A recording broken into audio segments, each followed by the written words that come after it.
Philippine Health Insurance Corporation ng mga registered nurse para magbigay ng personalized customer care sa mga miyembro at dependents ng PhilHealth na nasa ospital.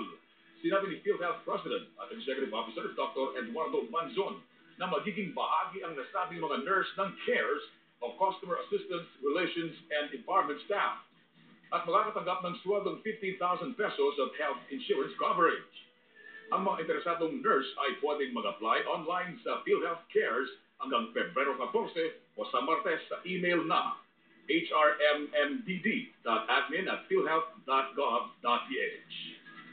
Sa mga tapok na balita ngayon, Senator Judges may caucus bukas sa TRO ng Supreme Court sa dollar account ni Chief Justice Renato Corona at malusugatan sa pagtagilid ng minicab sa Quezon Avenue. Para sa karagdagang balita, mag-log on lang sa aming website, dcmm.com.ph. Sundan kami sa Twitter, twitter.com/dcmmteleradyo at i-like kami sa Facebook, facebook.com/dcmmteleradyo. At yan ang mga balita sa oras na ito. Basta't may nangyari, naka-report agad sa DCMM Radyo Patrol sa Instranta.